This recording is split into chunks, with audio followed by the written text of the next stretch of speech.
Good evening, and I would like to welcome you all for this year's Aquinas Lecture, an annual event in honor of our patron saint, St Thomas Aquinas, organized by the Theology Students Association in collaboration with the Faculty of Theology. What are the new challenges that philosophy, religion, and politics are facing in our day and age? At the heart of our reflection on these three dimensions is the pressing question of identity. In our postmodern society, many assert their distinctiveness as they challenge society's norms.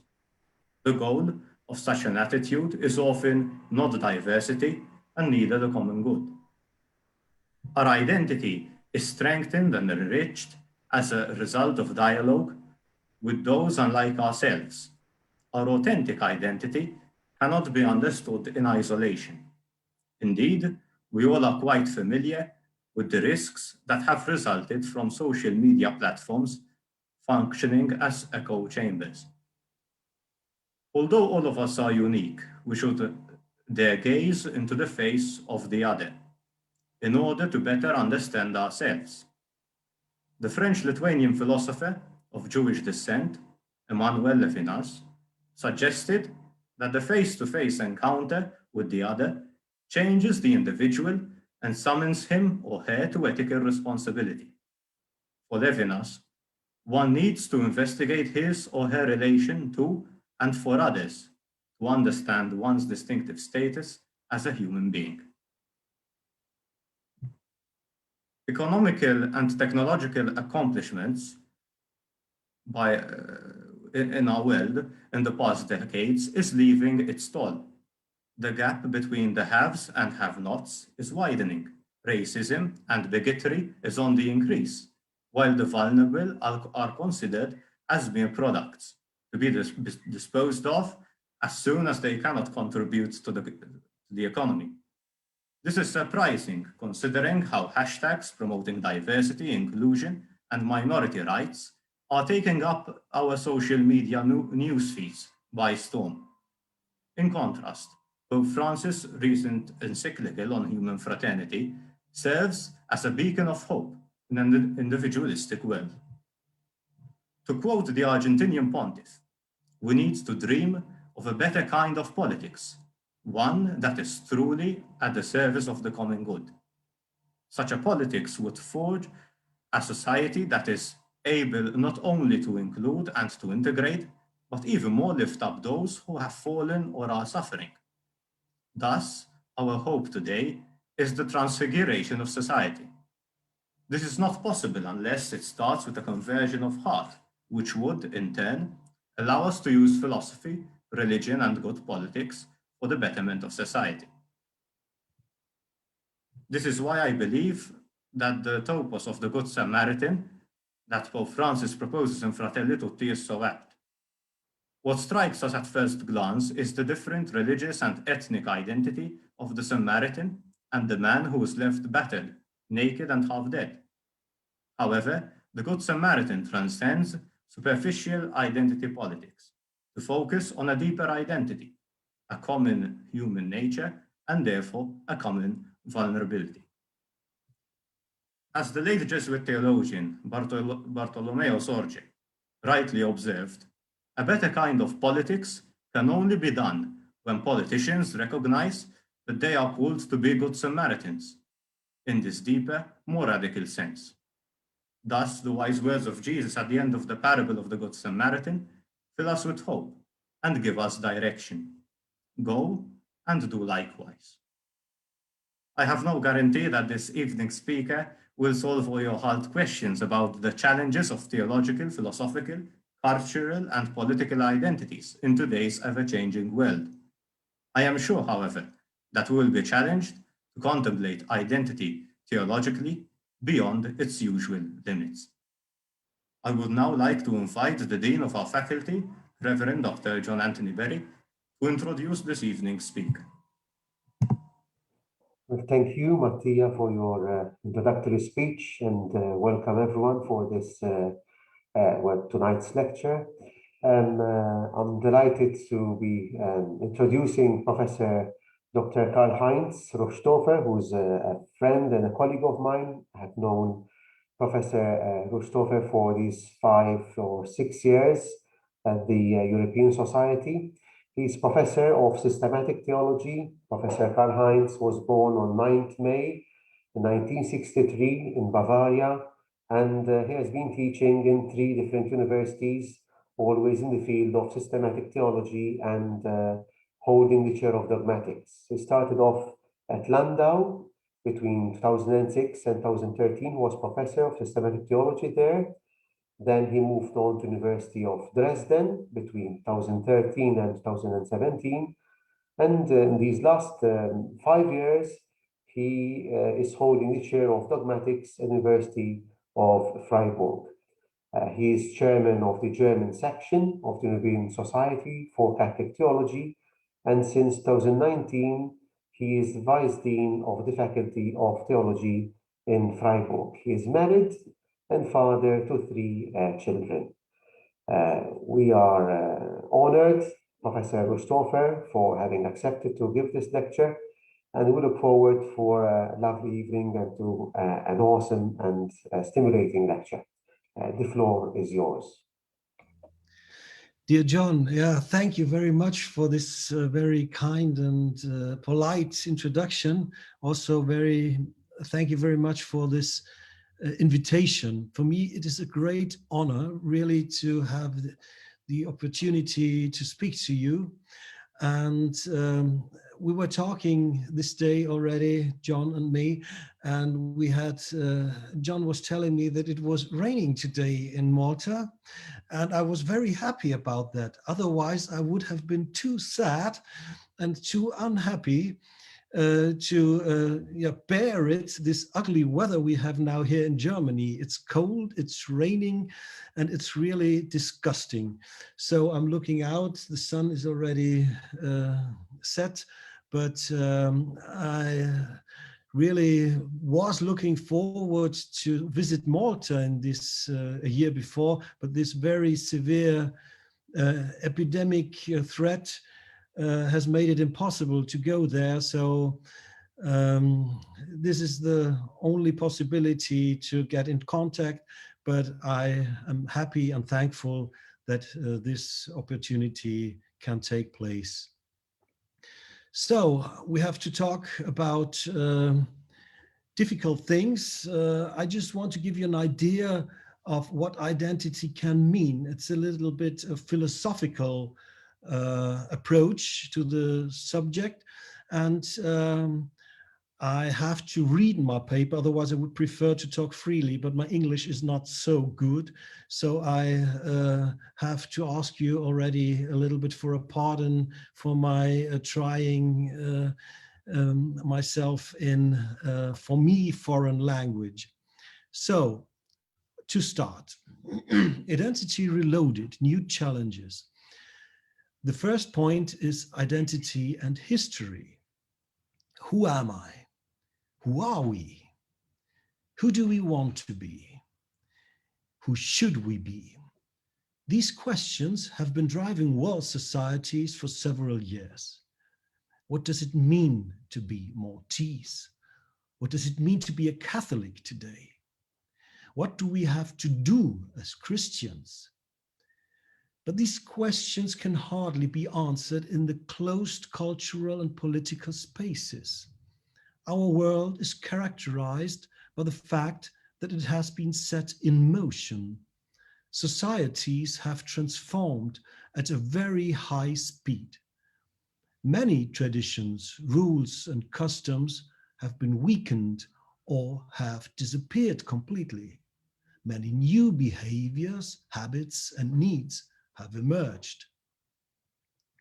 It has become clear that we stand at a certain epochal threshold. The old is coming to an end, and the new is beginning at a dramatic rate. In order to deepen the diagnosis of our present moment, I turn to the theological, philosophical dimension of history. Georg Wilhelm Friedrich Hegel once said that philosophy is its time captured in thought. Its time captured in thought. This means that philosophy conceptualizes a certain spirit of the times. We call it in German Zeitgeist. And thus a certain state of the world. Certainly, we have to be very careful with the claim to have understood a thing essentially. And yet, we can recognize structures in history that help us to gain clarity about where in history we are standing today. Although we cannot predict the future, we can recognize the past. We can recognize in which tradition we find ourselves. Our origin shapes our identity and thus our future. History also has a theological dimension. On the one hand, the Christian God is always presented as the Lord of history. God accompanies us through time. On the other hand, our images of God and our concepts of God also form a history. Already the church father St. Augustine tried to interpret his own time historically, and even more so the crisis of his age in his monumental work, De Civitate Dei. According to St. Augustine, it is above all the traces of Trinity, vestigia Trinitatis, that have inscribed themselves in history. Not far from Malta lies southern Italy. There, the monk Joachim of Fiore gave a remarkable interpretation of the dynamics of history. He distinguished the pre-Christian epoch as the kingdom of the Father from the kingdom of the Son, which began with Jesus of Nazareth. For his own time, that is for the 12th century, he claimed the dawn of the kingdom of the Spirit. The history of the influence of Joachim's Trinitarian theology of history reaches at least as far as Georg Wilhelm Friedrich Hegel. The philosopher of idealism regards history as the place where God wants to come to himself, where God wants to become aware of himself. In German, we have a certain way of speaking, zu sich kommen. This means to come to yourself, but also to get aware of something. This has a certain ambiguance. For the religious imagination, Jesus Christ is the point in world history where the God-human unity manifests itself. In Christ, God is born. He comes to himself, becomes aware of himself, finds himself in the other.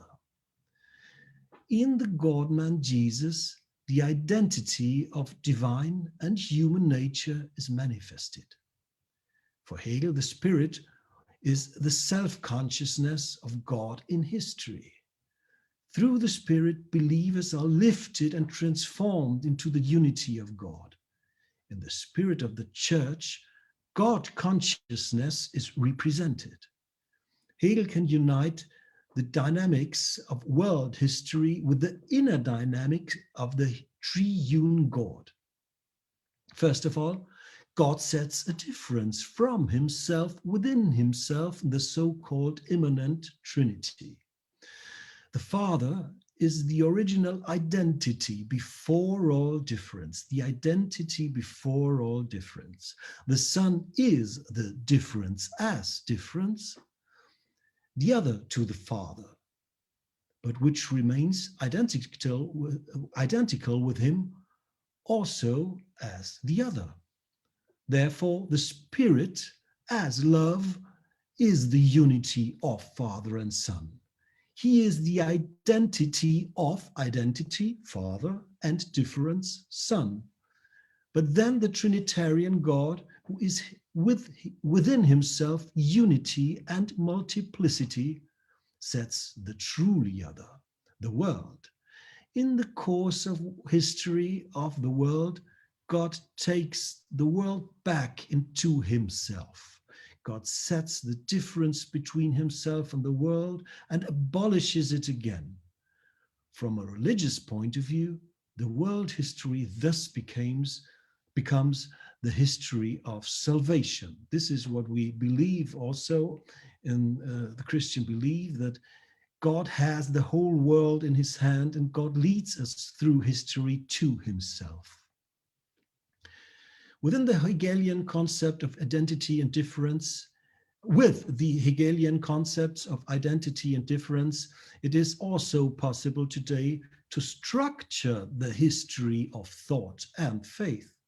In this way, we acquire a theological and philosophical orientation. This orientation helps us to understand here and now who we are.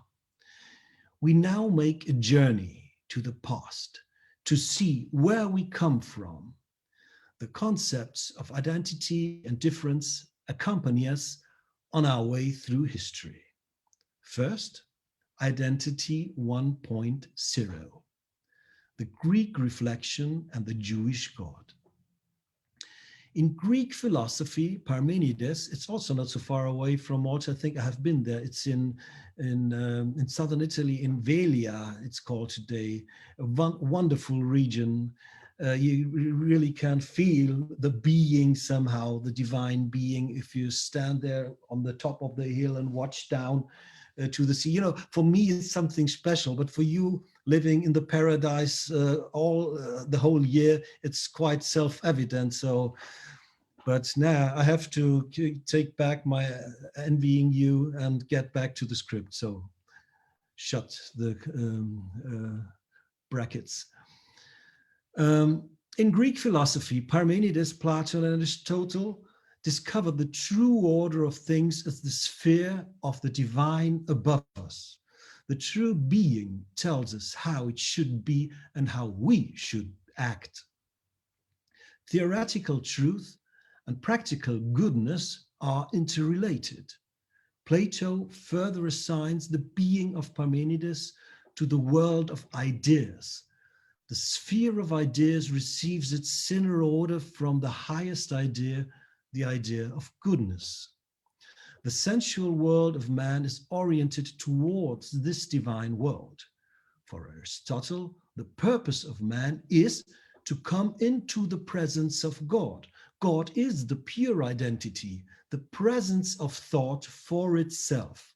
God is defined as pure happiness of the present, the thinking of thinking. This is what we can take part in this. We can we share it a little, because the gods are not envious. They share their goodness with us and their happiness. This is what Aristotle thinks, and which has a great influence on Catholic and scholastic theology, as you know.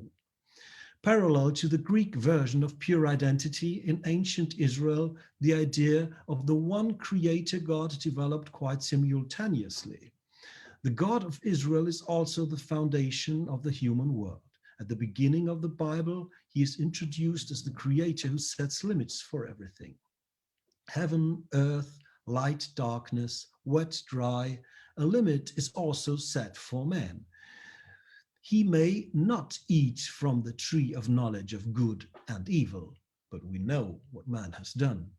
Still, in the book of Genesis, a special people is distinguished from all other peoples.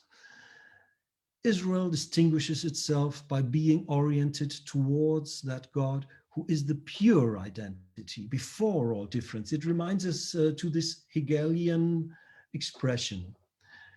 The pure identity before all difference. Yahweh is the one God before all the world. In the famous story in which God reveals himself to Moses in the burning bush, Yahweh presents himself as pure identity. I am who I am. This God, who dwells above us on Mount Sinai or even in heaven, gives his people the instruction that should lead to a life in prosperity, the Torah. This is the first epoch. This is the basic of Western culture, somehow this double beginning Jerusalem and Athens. I come to the second phases in our history. Second point, difference 1.0. The transcendence of the Christian God and the mediator. Whereas the first phase understands God as pure identity and also as God above us, in the second phase, God is conceptualized as difference. But at the same time, this difference is mediated by the one God among us. Neoplatonism and the theology of Christianity, which is shaped by Neoplatonism, still recognizes within the reflexive God of pure identity, Aristoteles, a moment of difference. Aristotle's thinking of thinking, noesis noesios, and the Hebrew name of God, I am who I am, Eye asher Eye, sum qui sum, contain an aspect of duality that is preceded by a pre-reflective unity. But this one now distinguishes itself by being absolutely different from everything. The epochal new principle is the radical transcendence of God or his absolute being different. In order for us humans to even know about this God at all, he must reveal himself. The Jewish itinerant preacher, Jesus of Nazareth, is accepted as the authoritative revelation of God. More than the transcendent Father, he, as the immanent Son, is the decisive destiny of man. The mediator between God and man is the one God-man. The God-man is the one, on the one hand, equal to us, but as the Son of God, he's radically different from all human beings. In this way, the fundamental difference also manifests itself in regard to Jesus. The mediator returns to the divine sphere after his death and resurrection, but sending his spirit, he remains present in the world. The Orthodox and Catholic traditions of Christianity see a special representation of Christ in the ministers of the church, deacons, priests, and bishops. According to this theology of representation and difference, the hierarchical church as such becomes the signature of the second phase, that of the revealing God, that of the revelation of God among us. This is the basis of the Catholic and the Orthodox theology, as you all know. And this is the interesting point, and not so self-evident for us Catholic theologians, as I guess most of you are. We have a third epoch of metaphysics, the modern metaphysical God. I do not believe that secularization already begins after the medieval epoch, but that the modern times, and I call them, in German we differentiate between Neuzeit, this means literally translated new times, and modernity. I will explain this to you. So I call the third phase of metaphysics identity 2.0. It's not the old identity, but it's somehow the synthesis of the identity of the Greek epoch and the difference of the classical Christian epoch. The modern metaphysical God within us. First the God above us, then the God among us, and now the God within us. Perhaps Joachim of Fiore had already foreseen and anticipated the new epochal beginning that was still emerging in the High Middle Ages. After the patristic scholastic epoch, the modern age, Neuzeit, is dawning. In Meister Eckhart's work, omens can already be found when he erases the absolute difference between the mediator and all human beings. The church authority also realized this, that's why he was condemned. For Eckhart, Christ is completely present in every believer.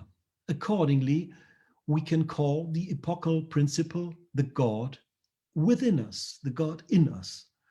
The epoch of the Father, the God above us, and the epoch of the Son, God among us, is followed by the epoch of the Spirit as the God within us.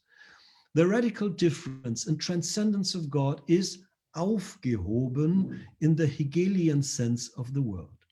This term, Aufhebung, which is often translated as sublation in English, has three meanings. First, elevating, to pick something up from the floor. Second, abolishing or negating. And third, preserving.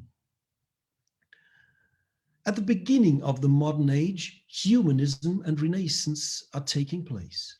The rebirth of antiquity brings with it a new awareness of the presence of the divine in reason and ultimately in the freedom of human being. Martin Luther and Ignatius of Loyola mark the epoch-making beginning in the religious sphere. In philosophy, we can observe a radical shift in René Descartes. Consciousness becomes the place of the presence of God. In this context, the Cartesian maxim, ego cogito, ego existo, I think, therefore I exist, is to be interpreted as the new basic principle. This is the sphere of the consciousness which now begins to spread. We should actually go on explaining the innovations in theology and philosophy, but it may be sufficient to refer to the version of the epochal principle as absolute freedom in the thinking of Immanuel Kant. The dignity of human beings consists in their autonomy. Every human person can and should seize his or her own freedom. The American and the French revolutions occurred at the same time as Kant's major work were published. Autonomy and freedom became the foundations of a new political self-understanding of mankind. Just as the churches stand on the shoulders of patristic and scholastic thinkers, so the democratic community stands on the shoulders of modern philosophy, especially John Locke and Jean-Jacques Rousseau, but in Germany also Kant is very important. But it would be wrong to interpret the modern age as a secular epoch. Rather, it is here that the fusion of the two preceding epochs take place. Ancient identity and Christian difference are dissolved, lifted and preserved as the identity of identity and difference. The identity of identity and difference. This is what I call identity 2.0 because it differs from a simple identity as the noesis noesios with Aristotle, or I am who I am. Consequently, the great philosophers of the modern age also consider themselves as interpreters of Christianity. This is very important, often overseen. They consider themselves as interpreters of Christianity. We have this in Kant, and we have this in Hegel and Schelling and all these other guys, and Locke also. According to the modern human philosophy, Jesus Christ stands at the beginning of the history of freedom. He is the guy who brought us freedom. The fourth point, difference 2.0, the post-metaphysical modern absence of perfection. After the climax of metaphysical thought, whose final principle can be considered as the identity of identity and difference, we still have two faces that work on this absolute identity. They try to escape it, but in doing so, they reach epochal new discoveries. Post-metaphysical modernity, that is the period after the death of, let's say, Hegel and Goethe, about 1831 or 32, beginning industrialization and so on, yeah, is again characterized by the concept of difference, but I call it difference 2.0 to differentiate it from the medieval difference and transcendence of God. To distinguish it from the difference of late antiquity and the Middle Ages, I call it difference 2.0. God can no longer be conceptualized or understood in any way. Faith becomes either irrational, as in the case of Kierkegaard, or it is drawn into the sphere of purely human knowledge, as in the 19th century liberal Protestantism. By the way, at that time, the fundamentalist currents of Christianity emerged as a counter movement to Enlightenment and its consequences. This is the moment when real radical secularization began.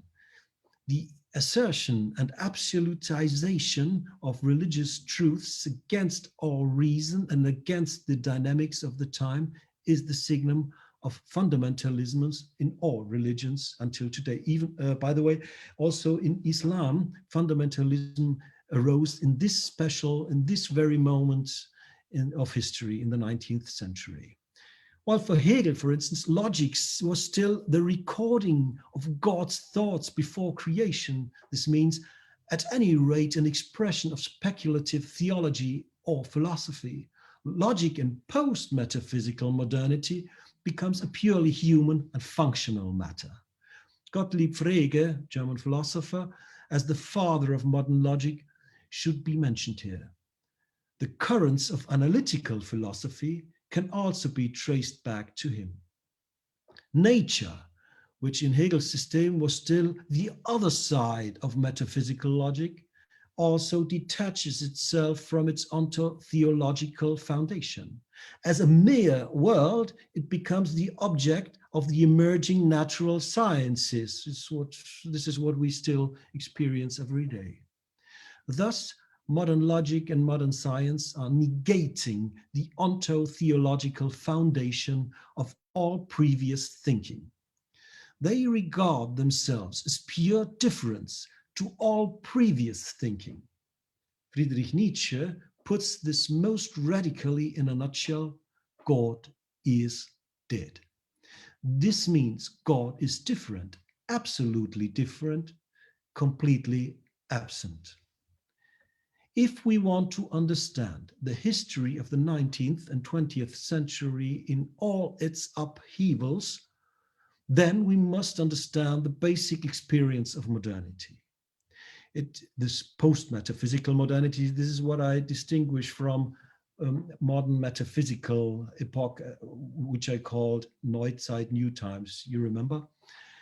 It is the difference 2.0, which has to be considered as the radical deprivation of perfection, and reconciliation. The ideologies of modernity have their basis in this experience of deprivation. It is necessary to recall here communism, which interprets deprivation economically and which promises a different future in economic terms. But also the radical nationalisms and fascisms are to be interpreted in this context. The difference between nations become absolute. The combination of biology, racial theories, evolutionism, Darwinism, and technology leads into the abyss of modern extermination policies. I just say Shoah. The respective other, different, is held responsible for the fundamental experience of the absence of the fullness of life and perfection, say, the deprivation or difference 2.0. This is the very hard experience of modernity.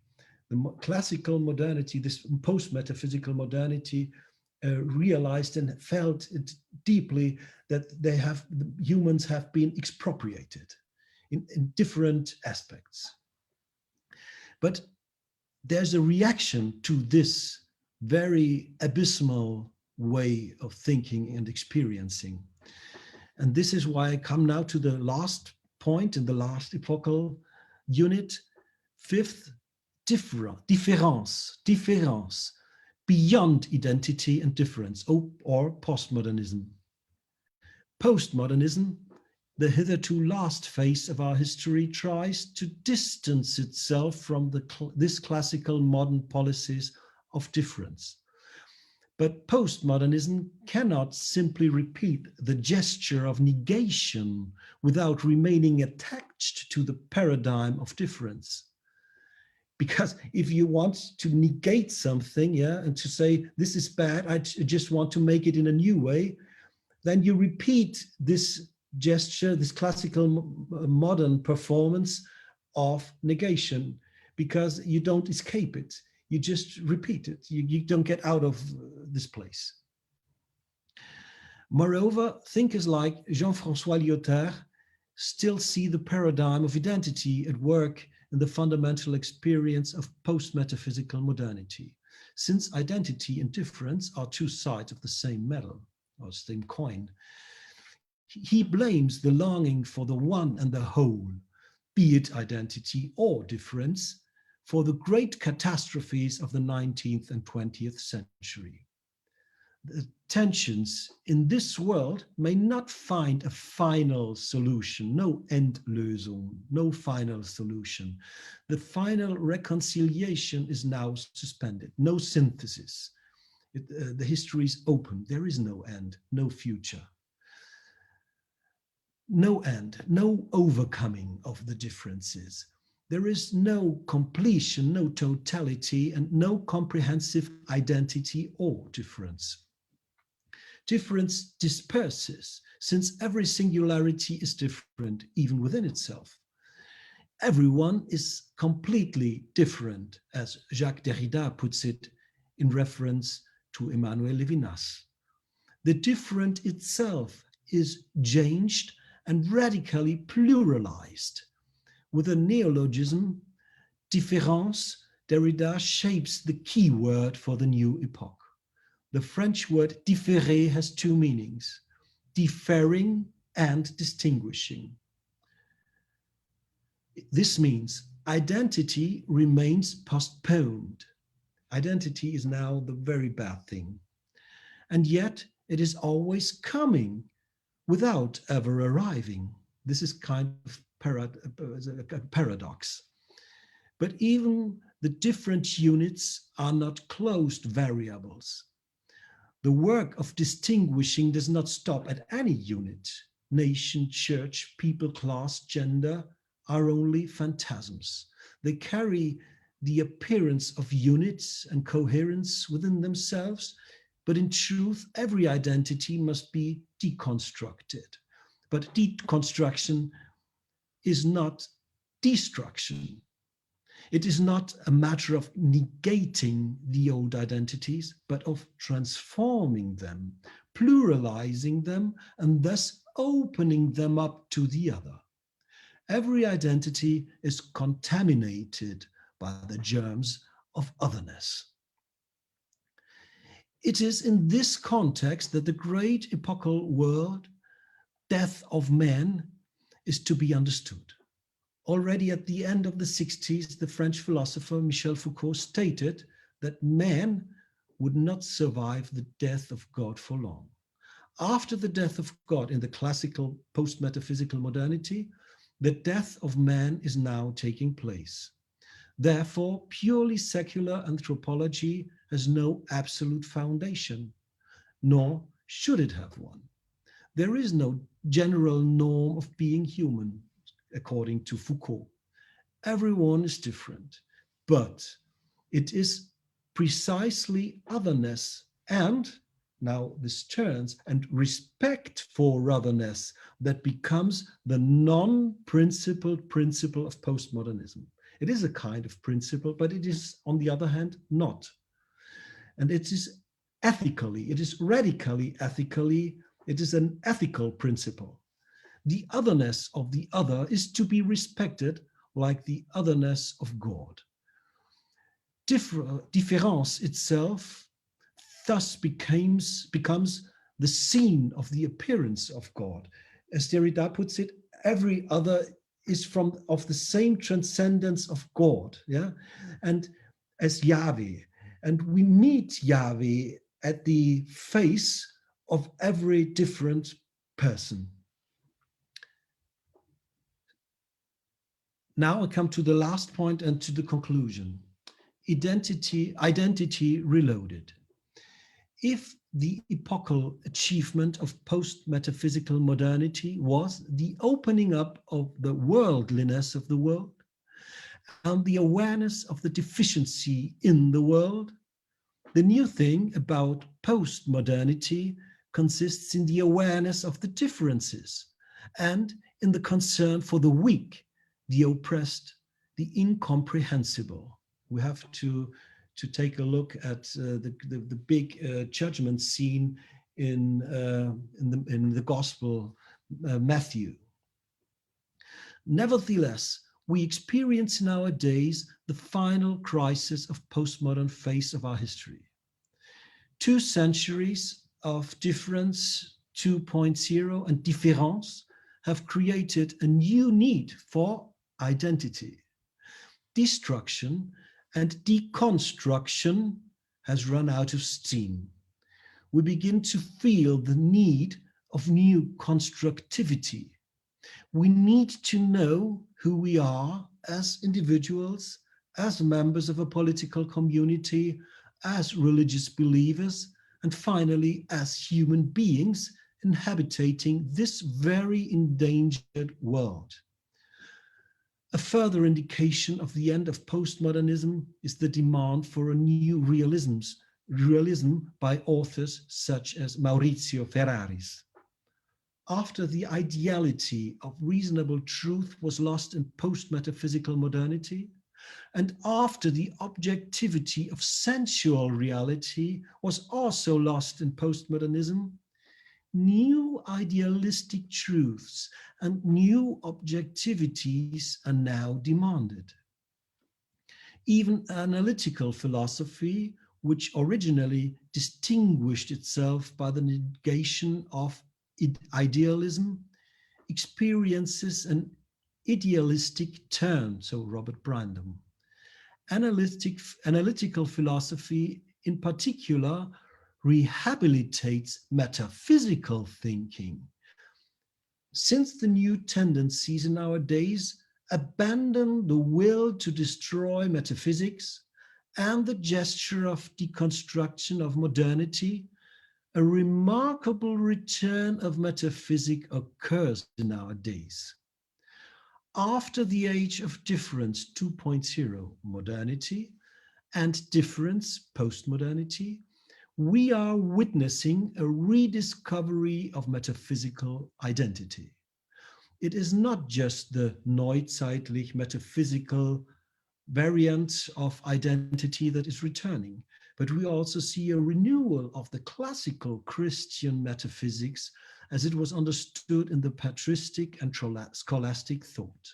Yes, even Platonism and Aristotelianism are experiencing a rehabilitation. History can teach us a way to the future. There is no way back, but we can step forward, fed by the richness of the past. Identity 1.0, the Aristotelian reflection of thinking, and the identity of Yahweh, I am who I am. Difference 1.0, the transcendence of God and the mediation by Jesus Christ. Identity 2.0, the sublation of transcendence and immanence provided by the Holy Ghost. Difference 2.0, the absence of God and the anthropological turn. And last but not least, différence, the performance of otherness and the limitless plurality. These 5 epochs deliver us a plenty of truths. We owe thankfulness and respect to the manifold appearance of divinity. There are 2 great dangers of our time. On the one hand, we might lose the access to our philosophical and theological past. Losing tradition means losing identity. And on the other hand, we might exaggerate older versions of identity in a certain way of bad nostalgia or reactionary habit. But this is exactly what we are experiencing in our days. We are torn between two extremes, Scylla and Charybdis.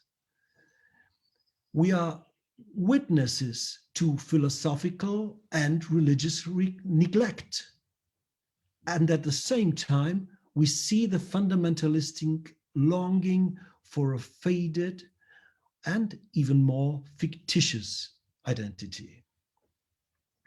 It will therefore be crucial to rethink critically the identities that unite us and that determine who we are. This is only possible if we do not fall behind the achievements and the insights of our history. Yes, we need a new kind of identity. Let's call it, just for a joke, Identity 3.0. The identities and differences which have grown out of our past must become a criterion for finding new philosophical and religious truths. In a world where different cultures, different religions, and different ways of living meet, sometimes in a very narrow place. In a world that has become a village, we owe each other recognition and respect. The greater the differences between us and they seem to be, the greater the identity that precedes all differences. We need a global identity that allows us to preserve and to live our distinctiveness. We need a concept of God that challenges us to fight for the dignity of all people, peoples, and religions. We need an identity reloaded, a global identity that allows regional identities to be, and that also is inspiring for our Christian belief. I thank you very much. Thank you very much for your lecture this evening. We can now move on for the questions of those present online on Zoom. And we will proceed in this manner. First of all, we are streaming this Zoom session on our Facebook page as well, Għaqda Studenti tat-Teoloġija, and the faculty's Facebook page. So this will be, can be viewed publicly. Those who would like to ask a question can raise their hand, and I will unmute you from my end. We'll first take 3 questions, and then the professor can kindly answer. Please introduce yourself for asking your question. Thank you.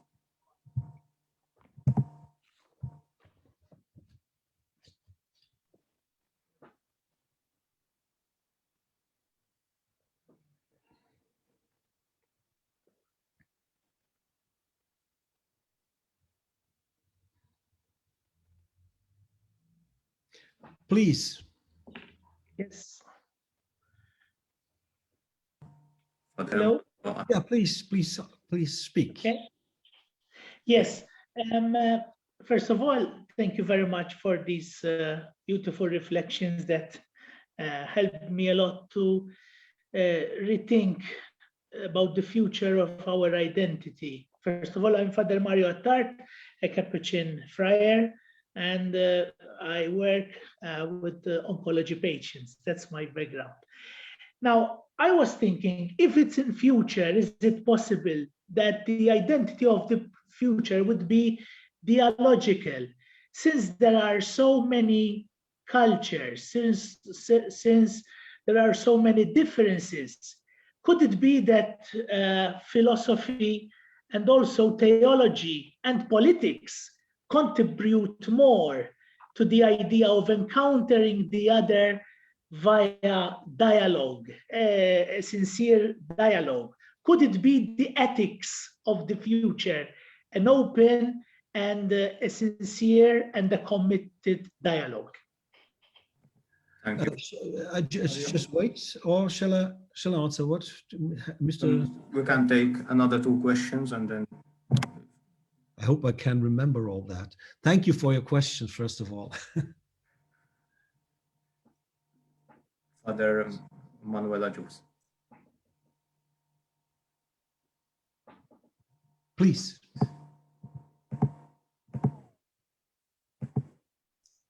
I think the microphone. Needs to unmute himself, yes.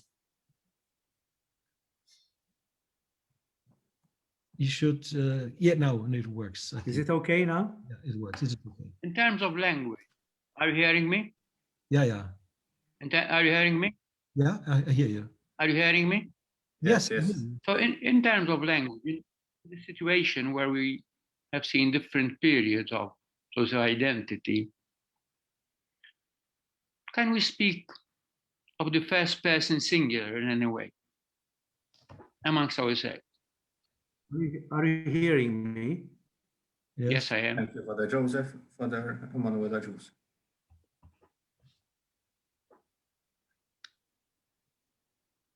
Father Manuel.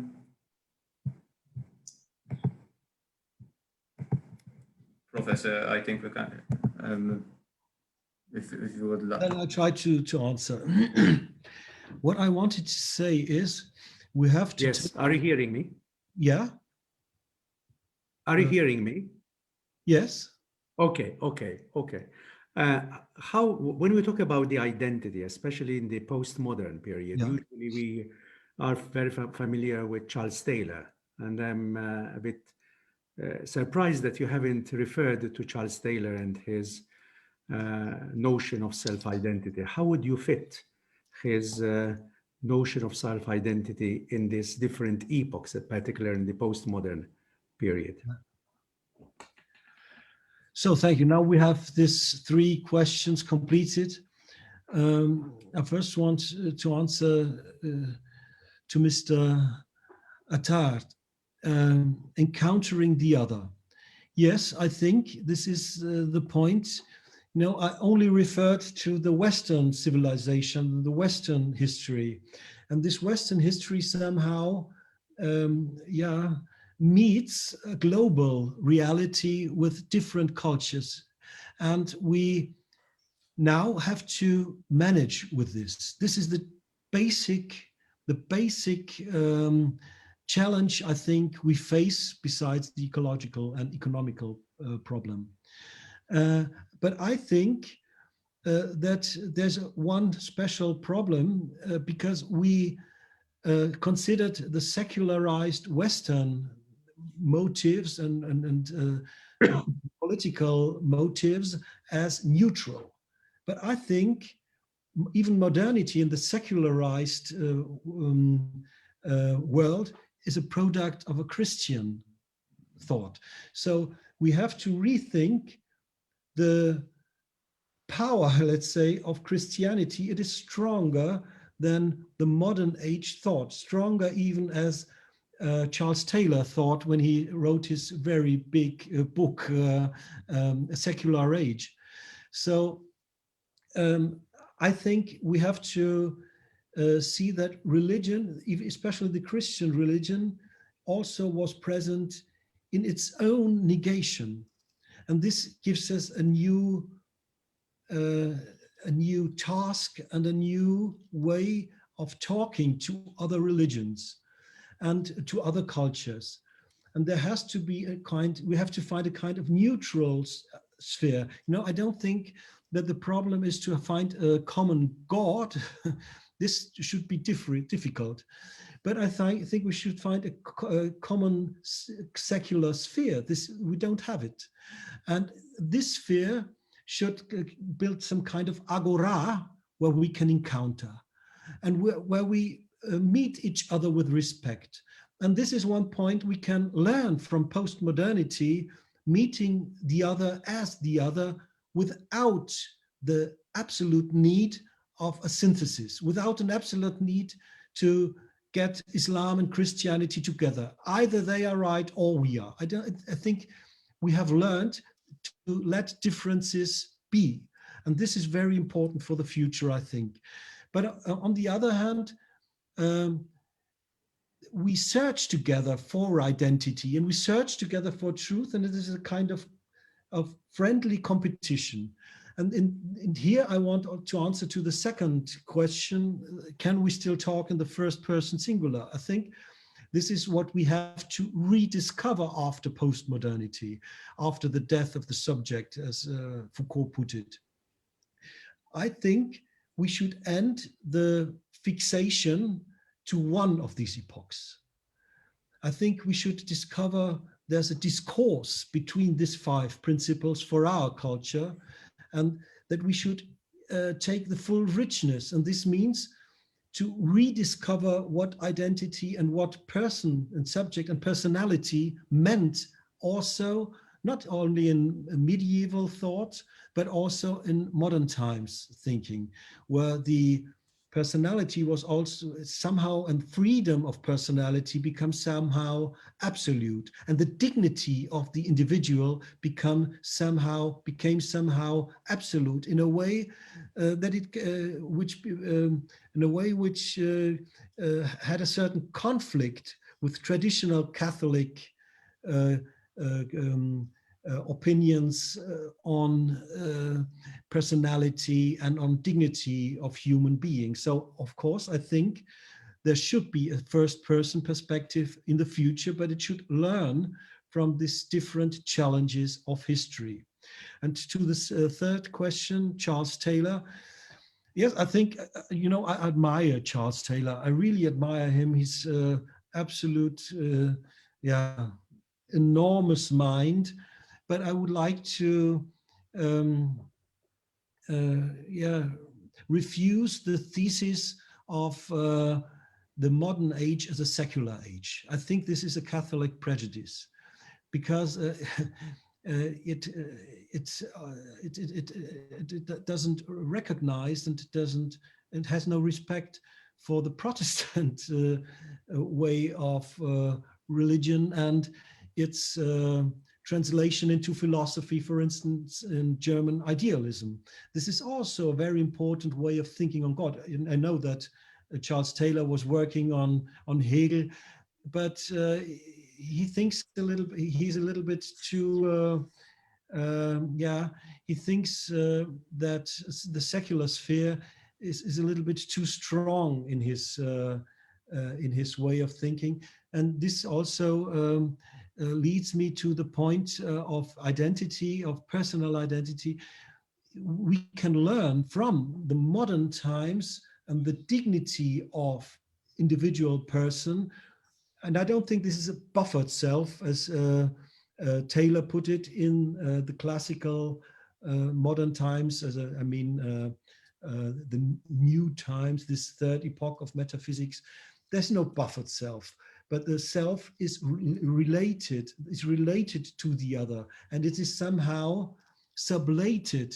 There's some kind of a sublation in reason, in freedom, and we should respect this, and we should learn from this very wonderful concept of freedom we find, for instance, in Hegel or in Kant.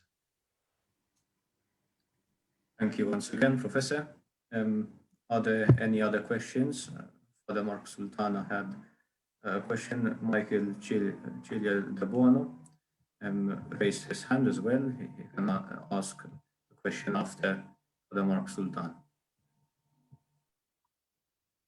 Thank you, Professor, for a very interesting account of a kind of philosophy of history of this concept of identity. Very enlightening. I'd like to latch on to your using Hegel's philosophy as a kind of framework. As you well know, using Hegel's philosophy runs the risk of seeing a conflict, right? Sublation itself is, of course, possible because of the dialectic, which involves contradiction, doesn't it? No? Mm-hmm. And of course, you have this very significant passage in Hegel dealing with the master-slave relationship, right? Which is a kind of engine of social relations, right? Now, with respect to identity, don't you see that seeing identity itself in these terms runs the risk of either emphasizing the conflict between us, right? The inequalities between us, or falling into a kind of bland postmodernism, where the as Badiou accused postmodernists like Derrida and others of doing. Also, perhaps another way of looking at this is, aren't we running the risk of seeing our relationships as purely immanent, right? And forgetting perhaps a sense of, let's say, real transcendence, whatever that could mean, no? Another way of looking at the same question, perhaps. Thank you. Thank you for the mark, Mr. Chidiodebuano. Good evening to all. I would like to thank you very much, Professor, for a very enlightening reflection. However, I seem to find a bit of an issue. I'd like you to elaborate more on it. It would seem that when it comes to Western history, man seems to choose or would rather favor a Platonic approach, most especially when it comes to politics. Do you find does it seem to pose a threat when it comes to, say, for example, identity at the end of the day? Most especially because it would seem that the Platonic approach, and we've seen this, when it comes to totalitarianism, and we've seen this also taking root from, for example, Hegel and Marx, where it would seem that when it comes to most especially identity, where the individual would be subordinated to a collective category. I don't know if this poses a threat even nowadays and to the future. Thank you. Thank you very much. Professor? Okay, I'll try to answer. First, to this question of immanence, transcendence, and Hegel. I try to show that there is no return to Hegel and his sublation and his identity of identity and difference, because he comes to a closeness, and this is where I am with you. He comes to the closeness of reason within itself. It's the divine reason. It is clear it's not an anthropological reason, but it's a divine reason. But divine reason and anthropological reasons are somehow the same in a dialectical community. So we now, from our point of view, we have also, this is what I wanted to say, to rediscover, for instance, the classical transcendence of, for instance, I just named Thomas Aquinas. Yeah, he had a kind of difference, the absolute difference of God, which Hegel doesn't have. And we have the difference, for instance, the absence of God, classical post-metaphysical modernity experienced. And we have to go through this also. Yeah, we have to see the left Hegelian part of our history, and we have to bring it also into account and into the discussion, and also the postmodern difference, and this also means alterity, and this also has a theological aspect, as Derrida put it, for instance, in Comment ne pas parler, how to avoid speaking. So we have to, this is my intuition, we have to get these 5 points in a kind of discussion. And so they correct each other, and they bring each other to a new level. It's like there's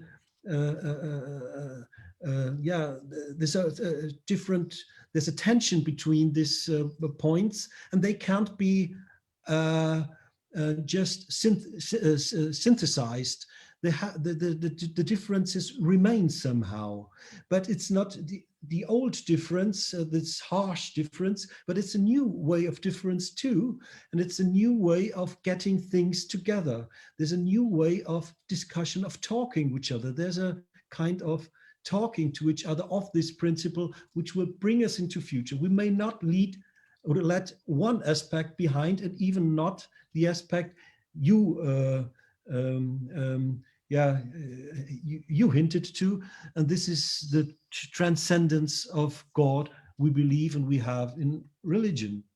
So now I try to find an answer to Mr. De Bono. Could you just repeat once more your final point? I didn't get it. So it would seem that there has been a more of a favor towards Platonic approach, which is more of obviously rather than Aristotelian, where you have more of a metaphysical type of.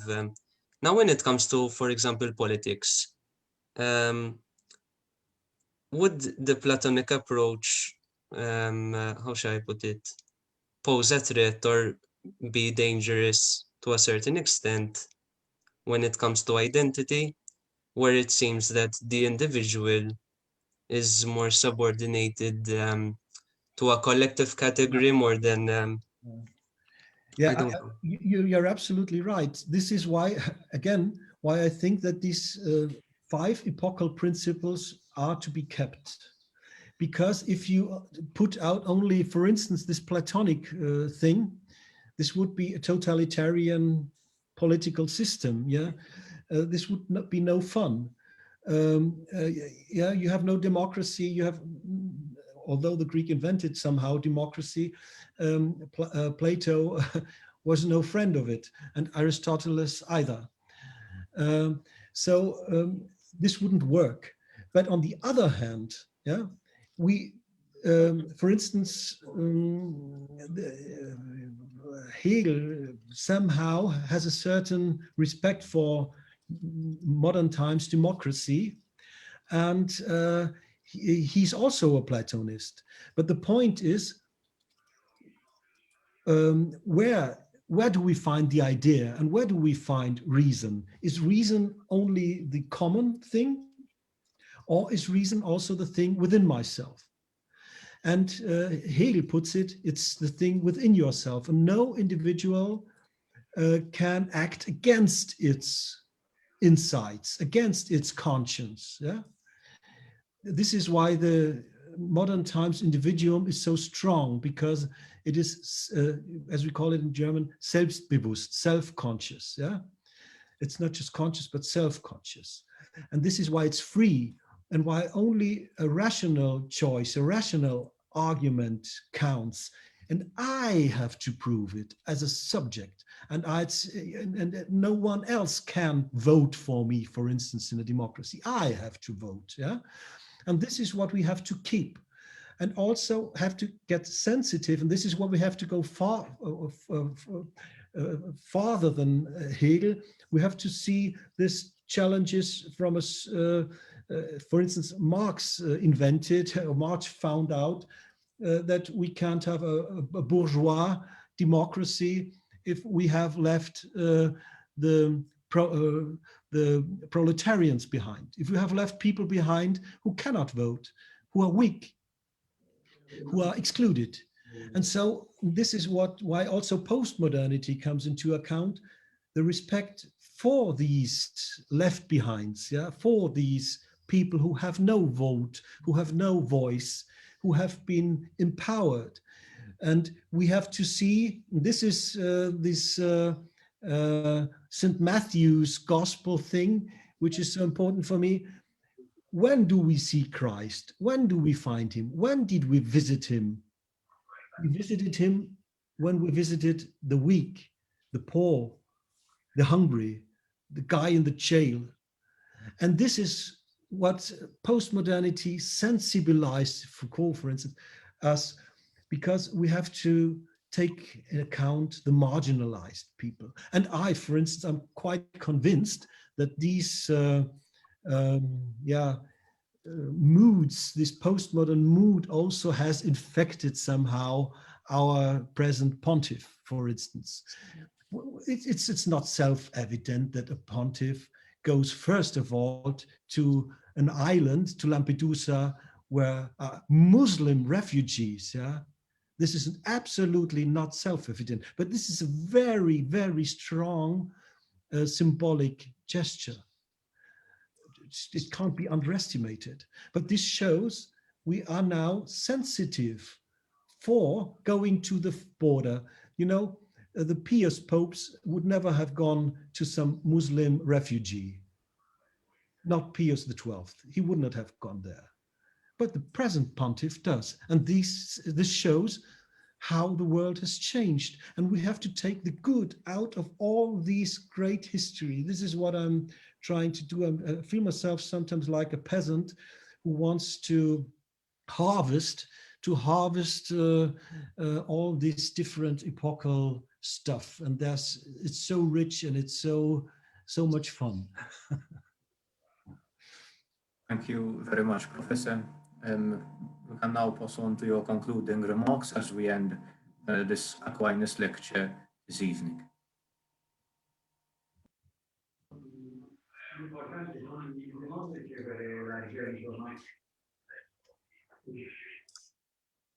I do not understand.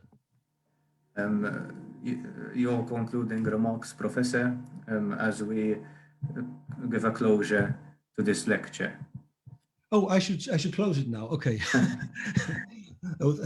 Sorry. You know, I'm not so accustomed to talking English than you probably are. You all are bilingual. I really envy you, not because of the beautiful weather, but also because I think every one of you at least speaks 2 languages fluently. We in Germany don't do this. So it was for me a great opportunity to talk to you, and I'm so thankful for all your questions and your kind receiving me also into this very difficult circumstances. So I really thank, first of all, John for the invitation, and all of you for listening to me and giving me this opportunity to talk to you. I hope we will meet one day in person in beautiful Malta. Thank you very much. Thank you very much, Professor. Thank you all of you who have connected with us through Zoom for this Aquinas lecture this year. This lecture will be published on the journal Melita Theologica. The link for subscription to this journal can be found in the public chat. We also encourage you to follow us on Facebook as the Faculty of Theology at um.theology and the Theology Students Association Facebook page at studenti.theologia to receive more updates. Thank you very much for being with us tonight, and good evening. Bye-bye. Yeah, thanks a lot.